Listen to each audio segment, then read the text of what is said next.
So to start it off even better, let's do something even extra cool. I'd like to introduce you to one of our best friends, the newest member of the family, and he did something pretty cool called Create Thrash Metal. So give it up for Gary f***ing Holt.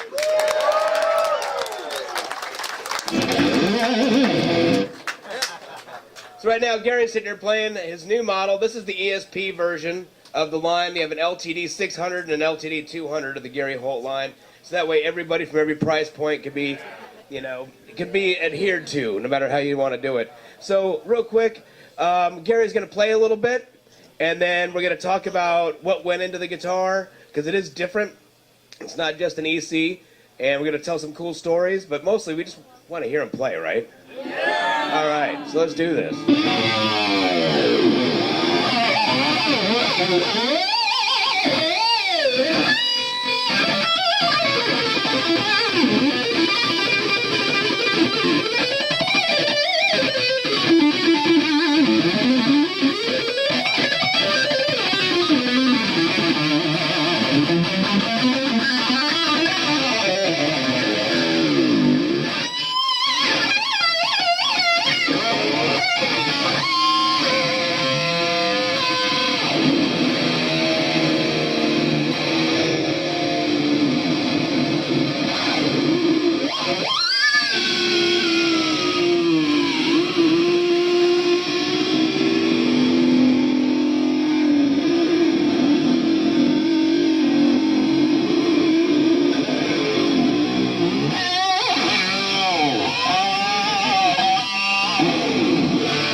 No. How badass is that?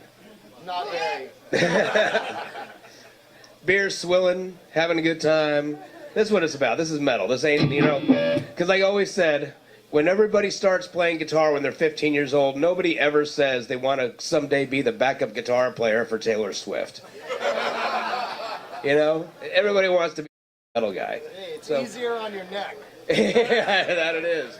So, Gary, tell us a little story about what went into this. Well, I wanted to go back to, a classic rock guitar shape. I've been playing V's for so long, and that's the first thing people ask me is like, why not a V? Why not a V? It's like, at home, these are what I collect. I love Les Pauls, and I wanted to go with that. I wanted it heavy like a Les Paul.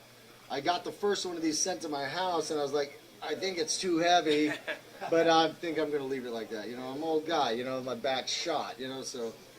But, heavy guitar equals heavy tone. That's right.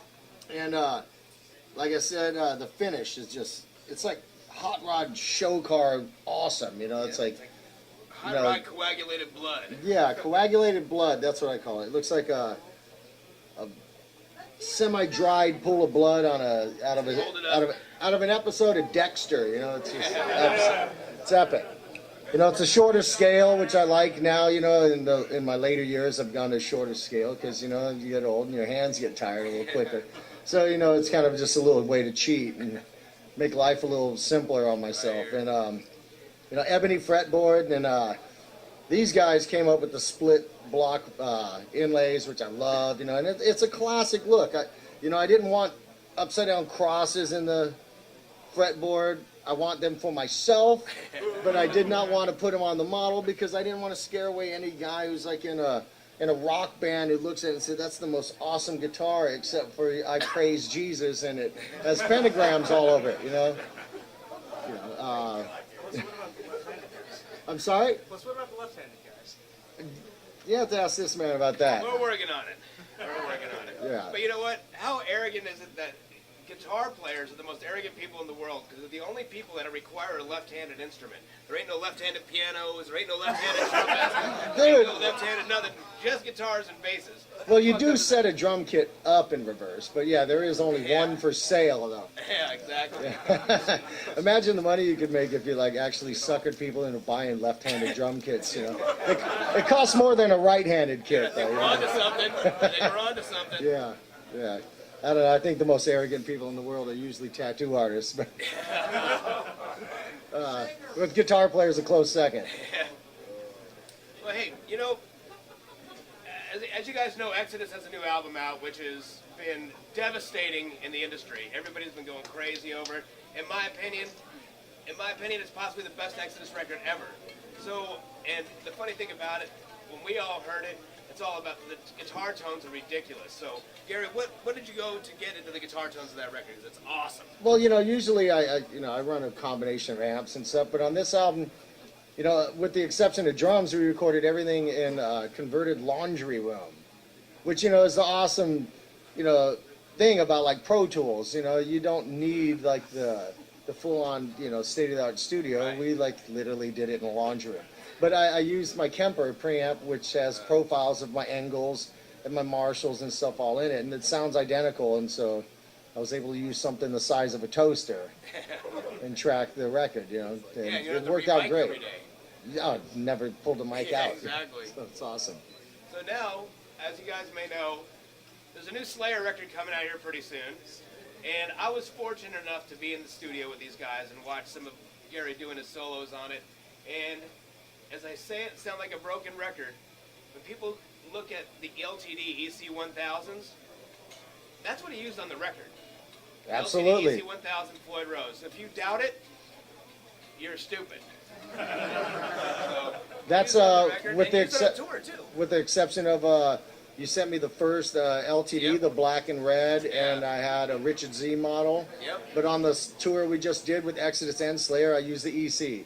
Yep. I used it through all sets, and I used it in South America with Exodus, and the guitar is just incredible, and it takes a beating and it stays in tune great, and it does everything I could ever want it to do. And you don't cry if you hit somebody with it, No, I did cry when I put a little chip on the headstock, and the first one always hurts. After that, it's like you don't really care anymore. But it's like I wish I had a guitar like that when I was a kid, because like I said, we used to have the Frankenstein guitars to get together, and a That old quality Strat guitar you used costs to have. thousands. Remember that old Strat you used to have on the, I think it was like the Bonded record. Yeah, a Was it Hondo. Oh, was it a Hondo? That's it. It was all pieced together, all different kinds of. Hondo Strat with a DiMarzio pickup, and I had a friend whose dad had a lathe, so he made me a big, thicker diameter Uli Roth whammy bar for it, Yeah. instead of little stock Fender size ones. That's awesome. And I used that guitar until I smashed it up live on New Year's Eve when we played with Metallica. Wow.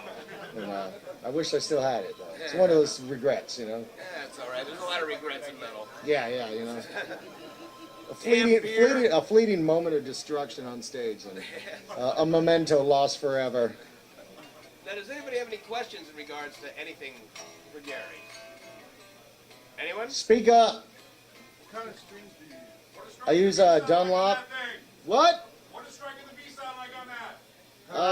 Let's see. You know what it sounds like? I ain't warmed up enough to play it. Plus this action on this guitar, it's set up really low, which is the hallmark of a great guitar when it's really low and the frets are perfect. But me, I like to crank my action up quite a bit higher, to play the rhythm stuff. But strings, I use Dunlop.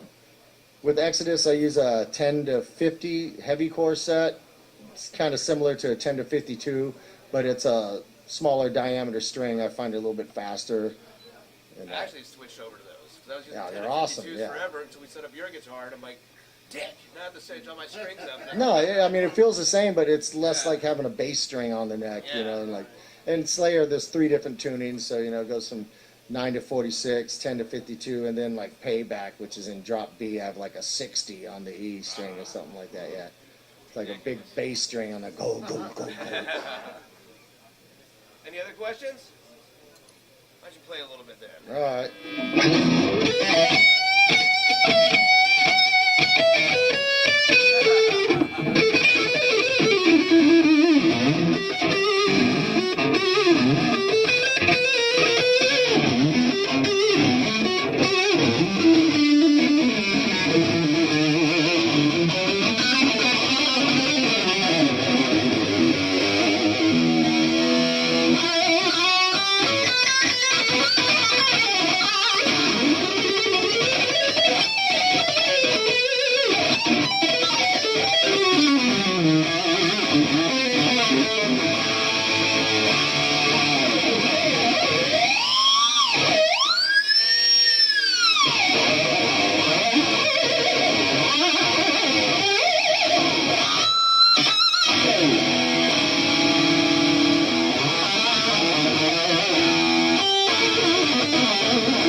got delays and shit to use through your rigs like? I don't really use much delay. Depends on which rig. In the Slayer rig, you know, there's a little delay for some of the noisier stuff, like the end of Rain and Blood and things like that. But it's usually pretty much dry with just like a distortion box in the front of it. And then I like noisemakers, though. You know, I love octave pedals and things like that. You know. Yeah. So do you use a lot of that with the Exodus record? Oh yeah, a lot of different stuff. You know, I'll run 5 pedals into each other if I think it sounds good. So when are you going on the road again? Australia, I leave February 18th, and that's 10 days. And then Japan in March, and then I think April, we got something coming up. Jacksonville, Florida, I just bought my ticket. What's that? Jacksonville, Florida, April 24th. Oh yeah, we have the big monster festivals and stuff like that. I'll be there. The Carolina Rebellion. It's with both. So you got double duty that night. Yeah, I got to do it again. Oh. Did you That's give just a up on few that? shows, though. Yeah, I do. I've had way too much of that, but it's all right, though. You know, kill 2 birds with 1 stone. I mean, how badass that? I mean, when he was on tour with Exodus and Slayer trying to do double duty, I remember asking you at the beginning, did they ask you to do it back to back? And you're like, fuck that. No, I couldn't do that. You know, I need a little break in between, but And you know, pulled it off, man. So have fun, young kids. Learn from the best. All right. thank you. And anybody have any questions? All right. When Kurt played a solo on the new album, did you guys play it together in the studio, or was he doing it separately and sending it to you? How did you guys do that? Now he came over to our laundry room, you know, which is actually on a goat ranch. You know, we tend to record in a little bit different fashion than other people, but it works for us because we record on our own time schedule and we do what we want, and we're surrounded by goats with like 4 horns. No shit, like, the most satanic goats you ever seen. And Kirk showed up, and you know, like I was coming back from Sacramento, so I was racing just to get there before he's done, and he happened to be done by the time I got there because I had other things I had to do. But I got there in time for the barbecue, and he came in and he just laid down a bunch of different takes, and we listened to them and picked the one we liked best, and it was like, you know, being 17 again, you know, just I think he's really itching to record something, you know. So Metallica, get it together, make that new album, right? Well, they need to listen to some more thrash. Yeah. Any other questions? You said your pickups were 81 and 89. Yeah. G. Which one do you use most? Oh, obviously the 81, the bridge, you know, it's like, that's, you know, rhythm-wise, that's 90% of every song, 95%, and then there's a little bit of in there, and then it's back to rhythm, you know. They use the 89R, right? Yes, Yeah, so yes. if anybody knows what that means, is that it's a split coil pickup, but the split coil is closer to the neck rather than closer to the bridge. I use the same thing in the X series, and that gives it a lot more spank to the tone, so to speak. So when you're doing that kind of, whether it be clean tone or whether it be lead, it has a little bit more of a rolly spank to it. Not like the kind you have when you're not in here in your bathroom, but I mean, like just straight up tone. Isn't it reversed? Yes. Reverse coil? Yep. Yeah, because the standard one, the single coil is closer to the middle, Right. and I want it to sound just like a single coil on a Strat, you know. Yeah. What gauge string do you use for Slayer? For Slayer, for the basic E flat tuning, 9 to 46. 46. Yeah. Remember that, In the back. Are you part of the songwriting process for Slayer's new album? No, Kerry wrote the whole record, and it's phenomenal, and it's been an honor to watch that guy work as hard as he does. You know, people don't understand how much he lives, breathes, and bleeds for Slayer, and he, through all the adversity, has like really made a monster record, and people are gonna hear it and they're gonna I was shit there. their pants. That thing sounded. That sounds fucking brutal. I mean, all I had to do was go in and just play fast and grab a whammy bar a bunch of times, and that was it. Yeah, but for a fact, when Gary was recording, Tom Araya sits next to me and he looks over and he's all, "Holy shit, that guy is good." Gary's got to go in and retake his shit now. Yeah, Tom's like, "Oh, the first one you did was good," and I'm like, "No, never." But I'm also one of those guys who will throw away the good take and continue on, and later on I'll wish I would have kept that one. Yeah. How about the last Exodus album? How much did you write of that one? I wrote most of it, you know, like I typically do in Exodus. Like, what is there, 11 songs on the album? Yeah. Yeah, and I wrote 9 of them. Yeah. I What a tend to great write team, really man. fast stuff. Other ESP artist, Lee Altus, who's an Exodus. I mean, he's really putting forth a great style with the new stuff as well. Oh, I mean, totally. He's really brought it to another level again. It's exciting to see what's going on with these guys. And it's exciting to be a part of it. So thank you for Yeah, being around. Lee writes some of the best stuff, but he writes slowly. He says my riffs are like moonshine and his are like fine wine. I said, yeah, but my shit distills overnight. You know, it's like your stuff's got to sit in an oak barrel for who knows how long. You know, it's like, and mine's way more potent. But his has a wonderful aftertaste, so you could smell the tannins in his riffs and stuff. I mean, you can forget a lot of regrets with the moonshine. Oh yeah, yeah, exactly. Any other questions? Yes. How was it playing at the Fox Theater in Oakland? Awesome. You know, starting the tour out at home was amazing. You know, we had a rehearsal night there, then 2 shows. So I was home for 3 nights, and we played LA, and the tour went downhill from me from there. So, as far as physical pain and suffering, you know, but it started out great, ended great. Because the 3rd show was in Phoenix. Yeah. And that's when we flew. We had a contest. Whoever, if you didn't see it online, ESP had a contest where 2 winners would get flown in from anywhere in the world. They get a chance to see Slayer and Exodus and hang out with them. And of all places, we got them from Ireland. So Yeah. I'm like, oh, shit, I gotta pay for that? Man. Well, The my- last thing you want to do is give a guy $500 who's from Ireland. You know he's gonna drink that shit up in about 40 minutes. No, totally. I mean, if I won a contest like that, you know, I'd win a trip to LA from San Francisco. You know, I wouldn't get such a like around the world awesome bonus. But that was a crazy tour. Who all went and saw that tour? Fuck yeah! First 3 shows. That's amazing.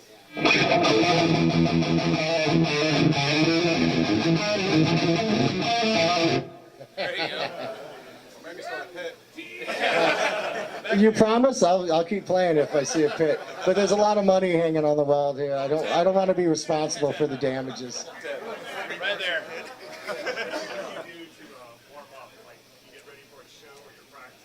I just play for like a good hour and a half. You know, like right now I'm far from warmed up. You know, when I was younger, and this is something me and Scott Ian were talking about just the other night at the Metal Allegiance thing. When we were young, we'd warm up for like 5 minutes behind the amps before the lights went out.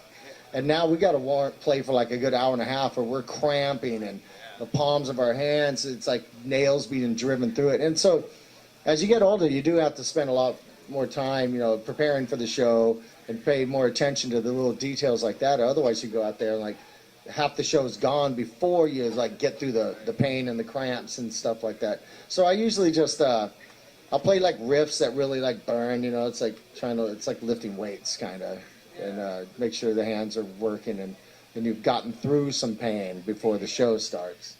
Did anybody go to Metal Allegiance? Yeah. Dude, how cool was that? The funny part about this is a true story. You know, me and him were texting each other, like, he's like, I'm going to go on about 5 minutes. While he's playing, all the other guys from other companies are texting me going, isn't that the baddest fucking guitar you've ever seen? Holy shit, I want one of those. Yep, exactly. Yeah, I showed it to Frank Bello, and he said, I need a bass painted like that. Yeah. He asked for my permission like a polite young gentleman. I said, of course. Any other questions? Use the Kirk Hammett crybaby on stage. I use when it comes to wah pedals, I'm super OCD. It's like I always convince myself something's wrong with them, and I'll switch around. But yeah, I've used the Kirk one with Slayer for a lot.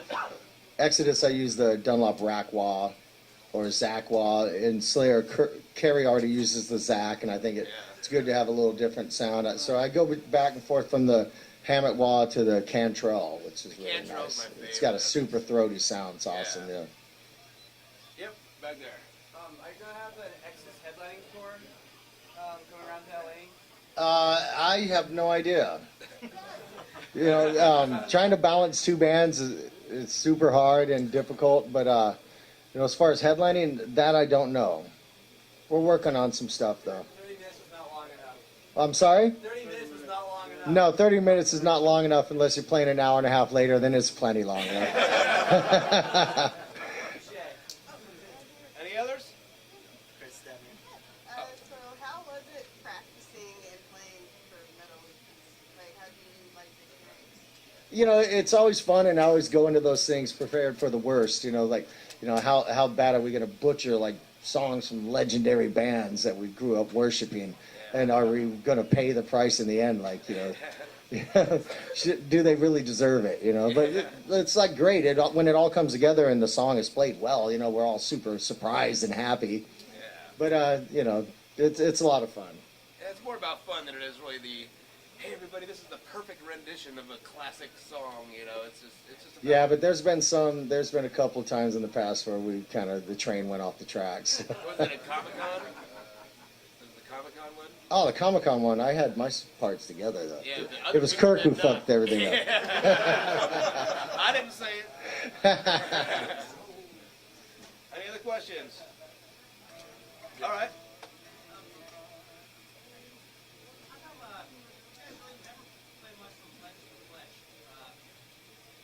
Why don't we play much from it? That's a good question because I love that album, and we were for a while playing the title track, and we played Brain Dead a lot, but hopefully we'll incorporate more of that into the set. Just as you got this many albums out, it's hard to fit everything into the set, especially when you're playing 30 minutes. Can't fit anything in. Like I say, when I saw the Pleasures of the Flesh tour, I was so excited because Celtic Frost was opening up for you guys. Yeah. And, being an evil little hoodlum that I was and still am and refused to grow up, it was like perfect, Exodus and Celtic Frost. I get there, and Tom G. Warrior comes out on stage wearing spandex with pink stripes on it and had high heels on the drum kit, and I was all, no. No, I had no idea, and fortunately enough, you guys did like an extra long set that I kind of made up for it, while those guys were like not awesome that It's day. not exactly what you think of when you think of like into Megatherium. Yeah, exactly. Yeah, it was a bad week. You lost a bet. Yeah, it could be. You never know. But that tour was amazing because it was like the first time people got to see Zetro, and that really set the mark for Exodus for a long time. I'm convinced, and that Pleasures of the Flesh era was just mighty. Who disagrees with that? That's right. If you did, go out. Any others? Yes. Yeah, I'm in a Slayer tribute band called Slaytanic. We do all like the old school Slayer and stuff. One of the questions I have is for War Ensemble, your actual version of the first solo on that Jeff did. I was wondering if you can perform that so I can just check it out. Hopefully you remember it.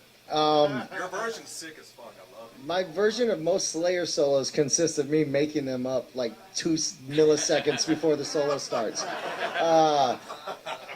And I'm not lying. Which is what's one of the beautiful things about Slayer is those guys give me the freedom to do whatever I want. And some nights, like you'll throw down this lead and it's like, oh, that was awesome. And I know I won't be able to ever even begin to play it again tomorrow. And then sometimes like, oh, that didn't work at all. What's the first note you hit on that? Just an F sharp. Just 17.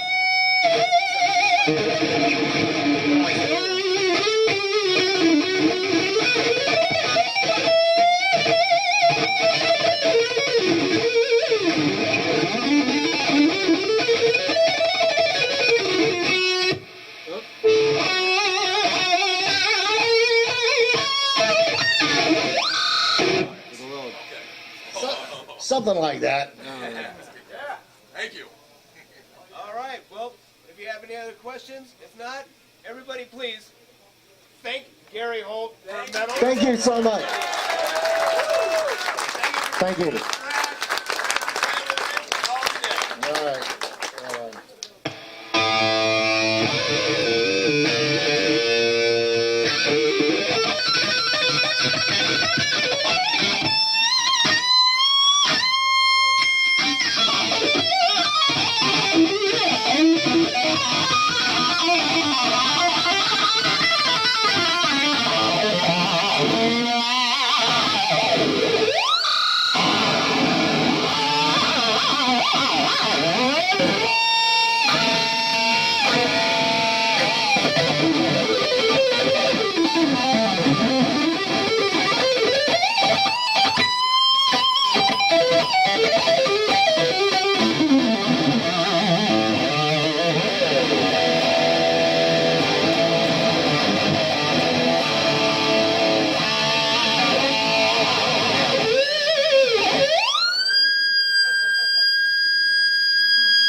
Thanks for putting up with sloppy playing.